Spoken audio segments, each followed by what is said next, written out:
सम्मानित साथियों, नमः शिवाय। सत्संग की आज की रामचरितमानस मीमांसा प्रेरक, पावन और पौराणिक प्रसंगावली में हम चर्चा करेंगे कि भगवान शिव और पार्वती जी के शुभ विवाह के लिए किसने किससे वरदान मांगा था। साथ ही इस यानी जो भगवान शिव और पार्वती जी के विवाह के प्रसंग को सुनने से क्या पुण्य लाभ मिलता है, पुराणों में जो वर्णित है उसका भी हम उल्लेख करेंगे। तो आशा है इस चूंकि बहुत ही प्रासादिक और पौराणिक कथा पर आधारित है, श्री रामचरितमानस का भी उद्धरण इसमें है। और ये जो शिवरात्रि आज पर्वों पर इसका सुनने का और गायन का अपने आप में अद्वितीय महत्व है। आशा है आप इससे लाभान्वित होंगे। सम्मानित साथियों, आपको स्मरण होगा संवाद की अपनी इसी श्रृंखला में हमने एक वीडियो दिया था, राम कथा में शिव चरित्र कैसे जुड़ा। आपने सुना होगा, आप चाहे तो फिर भी इसको सुन सकते हैं। उसका सार संक्षेप हम बताएंगे। हुआ ये था कि रच महेश निज मानस राखा, पाए सो समय शिवासन भाका। सबसे पहले भगवान शंकर ने रामचरितमानस को अपने हृदय में सज्जित किया और समय पाकर सती जी को सुनाया। अब सती आप जानते हैं विलक्षण बुद्धि की है, दक्ष कुमारी है। उनके मन में ये शंका या जिज्ञासा हुई कि भगवान राम का ये सिद्धांत है, राम भक्ति कर लक्षण एहू, बिन छल विश्वनाथ पद नेहू। यानी भगवान शंकर के प्रति जब आस्था नहीं है तो फिर वो राम भक्त क्या, वो राम कथा क्या है। ये उनके मानस में इस तरह की जिज्ञासा आई और प्रभु राम की भी कुछ प्रेरणा थी। उसके कारण उन्होंने सोचा कि अब चूंकि ये जो पहले रामचरितमानस मैंने आपको बताया, जो शिव जी ने कागभूषुंडी को दिया, सोई शिव काग भसूंडे दीना, वो आप जब रामचरितमानस देखेंगे उत्तरकांड के दोहा 63 से लेकर के और ये जो है दोहा तक 63 का से 68 का तक यानी 68 का तक है वो है। तो इसमें कहीं भी आप नहीं देखेंगे कि शिव पार्वती या शिव संवाद है। आप देखिए यहां से शुरू किया उन्होंने कि प्रथम हयते अनुराग भवानी, रामचरित सर कहेऊ बखानी। जो 4 घाट बांधे उसकी चर्चा की है। और पुण्य नारद कर मोह अपारा, कहिस बहुर रावण अवतारा। इस तरह प्रभु अवतार कथा पुनि गाई, तब से सुचरित कहिऊ मन लाई। इसके आगे पूरा करते हुए बाल उन्होंने क्या किया, विपिन गवन भगवान राम का पाणी ग्रहण संस्कार सबको दिया है, लेकिन शिव चरित्र कहीं नहीं दिया। आप इसीलिए मैंने आपको उदाहरण दे दिया है कि आप इसको रामचरितमानस में देखेंगे। पहले जो मूल रामचरितमानस था उसमें शिव चरित्र नहीं था। इसकी जो मैं कहूँ सती के दिल में जो जिज्ञासा हुई, इस अभाव को इस कवि को पूरा करने के लिए उन्होंने भगवत प्रेरणा से, क्योंकि भगवत प्रेरणा थी, और उन्होंने कहा चलो आज मुनि अगस्त के यहाँ चलते हैं। क्योंकि भगवान राम का सीताहरण हो चुका था, सीता और लक्ष्मण और वो दोनों उसी रास्ते से निकल रहे थे। सती जी उस प्रयोजन से वहां आई और आने के बाद वो जो परीक्षा का मायाकृत जो लीला की है वो भगवान शंकर भी कुछ समझ गए। हृदय विचारत सम सुजाना, हर इच्छा भावी बलवाना। हमें लग रहा है भगवान की भी इसमें कुछ इच्छा है। और इसके बाद आप जानते हैं पूरा जाकर सती ने देह त्याग किया। तो इसके बाद क्या हुआ, आप अब मैं यहाँ ये बताऊंगा कि सती मरत हरिशन वर मांगा, जन्म जन्म शिव पद अनुरागा।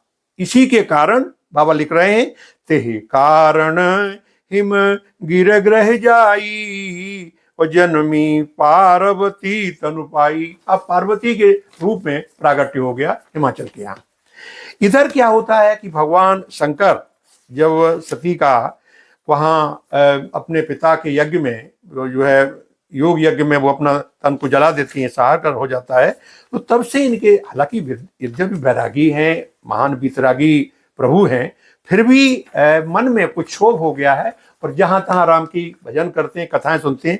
बाबा ने इस मनोदशा का चित्रण यानी बाबा गोस्वामी ने इस तरह किया है कि जब ते सती जाय तनु त्यागा, तब से शिव मन भयउ विरागा। क्या करें?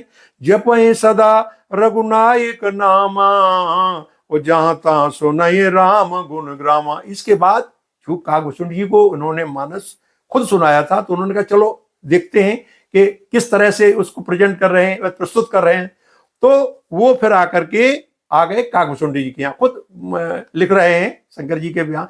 वो अपने जो मनोदशा का वर्णन करते हुए बाबा लिखते हैं, तब कछु काल मराल तनु धरिता कीन निवास, सादर सुने रघुपति गुण पुण्य आयु कैलाश। ये अपना जो वृत्तांत है वो पार्वती जी को अगले जन्म बता रहे। इस तरह से हम वहां सुन करके भी और फिर आकर के कैलाश में भजन लग गए।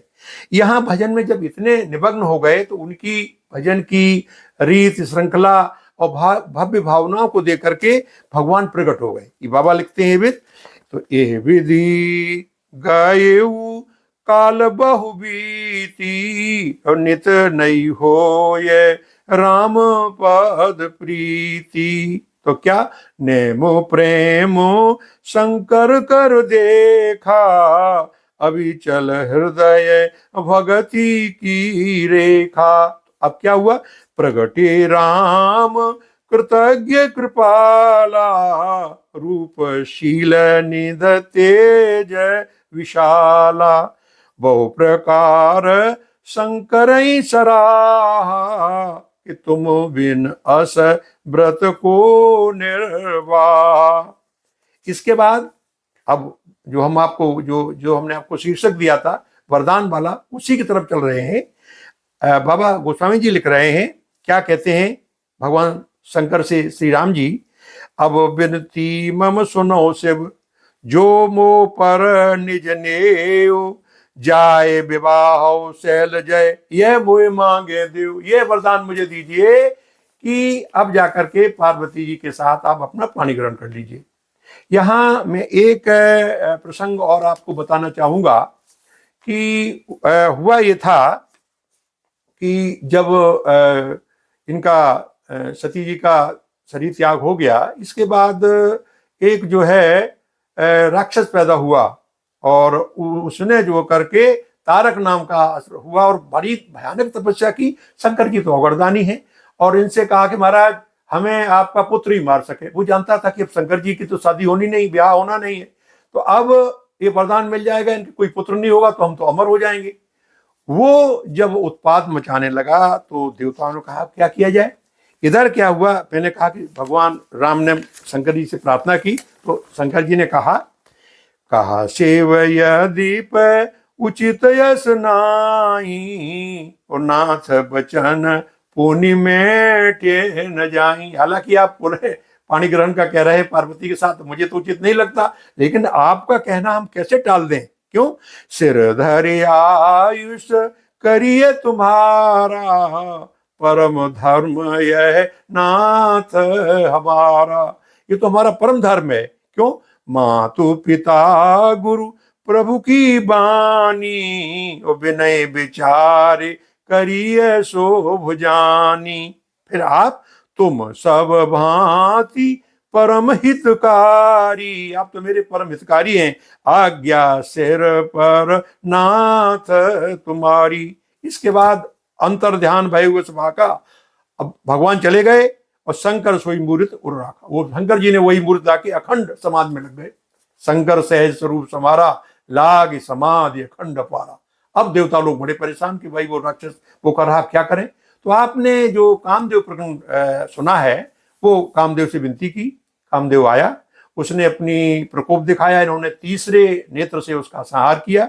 फिर वरदान दिया रति को कि अब से रति तब नाथ का हुई है नाम अनंग, ये आपको तो दिखेगा और लोगों को शरीर से नहीं दिखेगा। इसके बाद आप सभी जानते हैं कि पार्वती जी जब वहाँ शैल पर प्राकट हुआ पार्वती जी का, नारद जी आए, नारद जी ने ज्योतिष देखा और कहा सब कुछ ठीक है, लेकिन पति के रूप में कहा जोगी जटिल अकाम। इससे सब लोग चिंतित हो गए। लेकिन फिर नारद जी ने बेचारे कहा कि ये गुण शंकर में है, करे तब कुमार तुम्हारी, या तपस्या करे तो शंकर मिल सकते हैं। और सती तपस्या को गई। तपस्या के बाद फिर क्या हुआ कि आप सब जानते हैं कि घर आई, फिर सप्तऋषि ने भगवान शंकर के पास हो गया और शादी की पूरी जो विवरण है विवाह का, वो रामचरितमानस में अंकित है। कैसे शिव और शंकर जी का विवाह हुआ, भूत प्रेत गणों की बारात लेके गए, वहां जाकर के लोगों को पहले भय लगा, फिर जब नारद जी ने असली रूप बताया तो सब लोग शर्मिंदा हुए और भगवान शंकर को जो है सब ने स्वीकार करके और शुभ सुंदर विवाह हुआ। और उसकी कथा मानस में और सभी ग्रंथों में, शिव पुराण आदि में लिखी हुई है। इसके बाद क्या हुआ, जब लौट के ये आ गए और आने के बाद फिर जो है आप बाबा जो लिखते हैं, सम्मुखीन यह चरित सुहावा, बहुरी कृपा कर उमय सुनावा। अब चूंकि ये शिव चरित्र इसमें जुड़ गया था तो भगवान शंकर ने अब आदि से शिव चरित्र की कथा का वर्णन किया और इस तरह से शिव चरित्र इसमें आ गया। अब मैं उस पुण्य की बात करता हूं। गोस्वामी तुलसीदास जी फलाश्रुति में ये लिखते हैं कि ये जो उमा और भगवान शंकर की शादी की चर्चा सुनेंगे, कहेंगे, गाएंगे, उनको कौन सा पुण्य मिलेगा। यह उमा शंभु विवाह जे नर नारी कहें, ये गावहीं कल्याण काज विवाह मंगल सर्वदा सुख पावहीं। उनके यहाँ हमेशा उत्साह उमंग वैवाहिक कार्यक्रम आदि का मंगलमय वातावरण बनेगा। और सबसे अच्छी बात है कि हम अपने मानस को शुद्ध करते हुए उत्साह उमंग में रह करके भगवान की आराधना साधना में रत हो सकते हैं।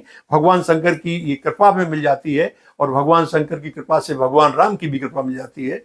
राम और शंकर दोनों एक तरह से हैं और इसलिए मैंने ये कहा कि इस कई संत और मैं कहूँ पूज्य महात्माओं का भी ये मानना है और पूज्य भाई जी हनुमान प्रसाद पोद्दार जी भी कहते थे कि इस शिव चरित्र को सुनने से जो उनका विवाह का प्रकरण है, खासकर घरों में मंगलाचार होते हैं, शादी विवाह के प्रकरण उत्पन्न हो जाते हैं और युवक युवतियां इससे प्रेम से कहें तो उनको मन वांछित वर वधु भी प्राप्त होते हैं, ऐसा सिद्ध संतों का भी कहना है।